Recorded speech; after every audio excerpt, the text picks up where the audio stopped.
ये 2000 का बॉलीवुड है ना, ये काफी इंटरेस्टिंग टाइम था कि वो वक्त था जब बॉलीवुड एक ड्रास्टिक चेंज से गुजर रहा था और इस चेंज ने कई एक्टर्स को पॉपुलर बना दिया और इसी पॉपुलैरिटी में एक और नाम बहुत ज्यादा पॉपुलर था, शर्मन जोशी। फिल्म जैसे कि गोलमाल, ढोल में इनकी परफॉर्मेंस काफी ज्यादा लोगों को पसंद आई। इनफैक्ट जब ये गोलमाल 2 में नहीं थे तो काफी लोग डिसअपॉइंटेड थे। 3 इडियट्स में तो इनका रोल एज राजू तो आज भी आइकॉनिक है और चाहे तुम बॉलीवुड फिल्म देखो या ना देखो, शर्मन जोशी का नाम सबको अच्छे से पता है। अगर नाम नहीं पता तो भी इनका चेहरा अच्छे से याद है।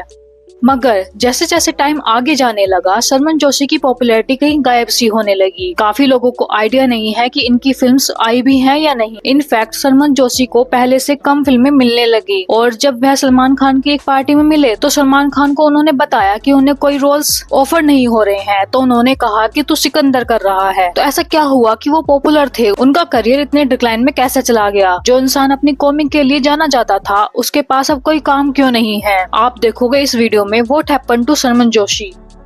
शर्मन जोशी का डेक्लाइन जानने से पहले ये जानना जरूरी है कि इनका करियर शुरू कैसे हुआ। शर्मन जोशी की लाइफ की एक सबसे इंटरेस्टिंग बात यह है कि इनका परिवार टैलेंटेड लोगों से भरा हुआ है। इनके पूरे परिवार का थिएटर और एक्टिंग से गहरा रिश्ता है। इनके चाचा परवीन जोशी गुजराती थिएटर के actor, director and play writer थे। इनफैक्ट माना जाता है कि गुजराती कमर्शियल थिएटर्स में इतना परवीन जोशी का कंट्रीब्यूशन है उतना किसी का भी नहीं है। परवीन जोशी की वाइफ सरिता जोशी एक काफी टैलेंटेड एक्ट्रेस हैं, जिन्हें तुमने कई सीरियल्स और फिल्म्स में देखा होगा। गुजराती और मराठी थिएटर्स में उनके कंट्रीब्यूशन के लिए सरिता जी को संगीत नाटक अकेडमी अवार्ड और Indians fourth largest civilian Padma Shri भी मिला है। इनफैक्ट कॉमेडी सर्कस में पूर्वी जोशी इन्हीं की बेटी हैं। इवन शर्मन जोशी के फादर अरविंद जोशी भी गुजराती थिएटर्स और गुजराती सिनेमा के एक प्रोमिनेंट नेम है, जिन्होंने फिल्म्स जैसे कि इत्तेफाक, अपमान की आग और शोले में भी रोल्स किए हैं। इवन शर्मन जोशी की मदर भी थिएटर बैकग्राउंड से बिलोंग करती हैं। तो टैलेंट, आर्ट और सिनेमा शर्मन जोशी के चारों तरफ था। फैमिली प्रोफेशन को अपना करियर नहीं बनाना चाहते थे। मैंने स्टेज पर अपने कॉलेज प्रोफेसर के कहने पर गए थे। उल्टी गंगा प्ले से उन्होंने अपना डेब्यू किया। 10 साल तक इन्होंने मराठी और गुजराती प्ले में काम किया।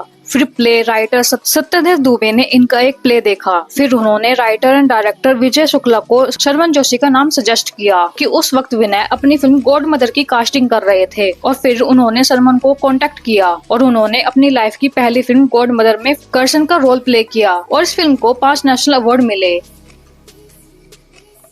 अब गॉड मदर के बाद 2001 में शर्मन जोशी को राजकुमार संतोषी की डायरेक्शन में बन रही फिल्म लज्जा में रोल मिला। इस मल्टी स्टारर फिल्म में शर्मन का रोल काफी छोटा सा था। क्रिटिक्स ने इस फिल्म की स्टोरी और स्क्रीन प्ले को काफी कमजोर बताया और ये फिल्म कमर्शियली फ्लॉप हो गई। उसी साल शर्मन को उनकी अगली फिल्म मिली जो उनके करियर को नेक्स्ट लेवल पर ले जाने वाली थी। फिल्म थी 2001 की स्टाइल और ये शर्मन का फर्स्ट रोल था एज ए लीड। अब हर 90s किड इस मूवी के बारे में जानता है क्योंकि यूथ में बहुत ज्यादा पॉपुलर था। कॉमेडी फिल्म में इनकी परफॉर्मेंस को काफी तारीफें मिली। 2 करोड़ में बनी इस फिल्म ने 9 करोड़ का बिजनेस किया और शर्मन जोशी का कॉमिक अवतार लोगों के घरों तक पहुंच चुका था। 1 साल के बाद शर्मन की अगली फिल्म कहाँ हो तुम रिलीज हुई थी। 2000 की थ्रिलर फिल्म बॉक्स ऑफिस पर फ्लॉप हो गई, लेकिन इस फ्लॉप से शर्मन के करियर पर कोई असर नहीं पड़ा क्योंकि उसी साल डायरेक्टर एन चंद्रन ने स्टाइल का सिक्वल बनाया। एक्सक्यूज मी फिल्म एक मल्टी स्टारर थी। ये स्टाइल की तरह ही एक youth oriented light hearted comedy थी और लोगों ने शर्मन के इस कॉमिक रोल को बहुत ज्यादा ही पसंद किया।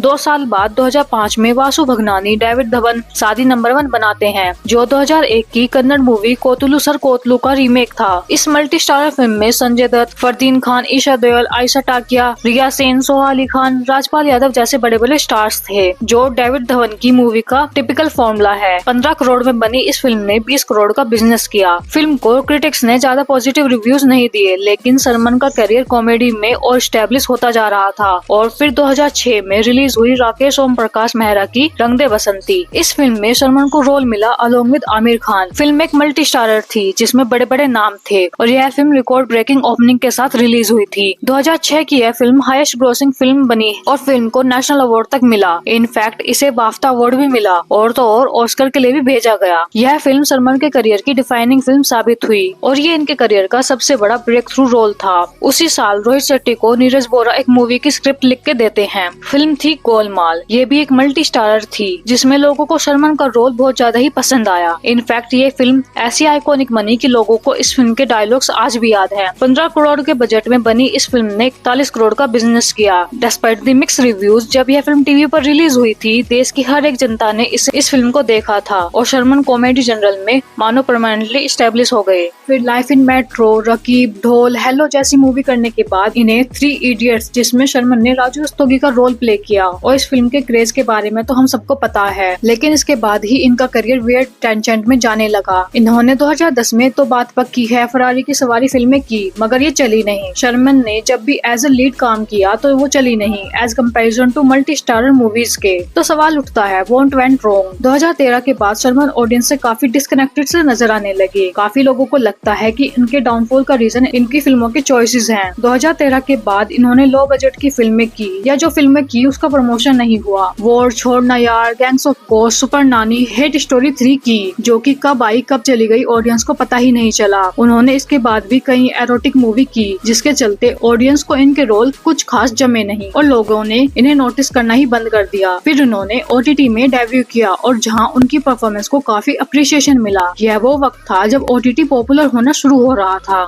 OTT ने इनकी आर्ट को, फाइनेंस को काफी हेल्प किया। अब इसमें कोई डाउट नहीं है कि सलमान जोशी टैलेंटेड एक्टर नहीं है, लेकिन मेजर इशू ये है कि वो शुरुआती दिनों में मल्टी स्टारर फिल्म में नजर आए। लोगों का माइंडसेट ऐसा बन गया है कि ये अच्छे एक्टर हैं, लेकिन मल्टीपल स्टार्स के बीच में। अगर सलमान अपने स्टेरियोटाइप रोल्स को ब्रेक कर पाते, अगर वो 2013 के बाद हिट फिल्में दे पाते, अगर वो गोलमाल फ्रेंचाइजी नहीं खो देते, तो इनका करियर कभी भी डेक्लाइन में नहीं जाता। रिसेंटली वो सलमान खान के साथ सिकंदर में नजर आए, मगर इस फिल्म को काफी नेगेटिव रिव्यू मिले। अब जब ये फिल्म सलमान खान के करियर में ही कोई इम्पैक्ट नहीं कर पा रही, तो सलमान जोशी के लिए कहाँ कर पाएगी। तो आप कमेंट में ये बताइए कि आपको सलमान जोशी की कौन सी मूवी अच्छी लगी, आपको कौन सी मूवी में उनकी एक्टिंग दमदार लगी।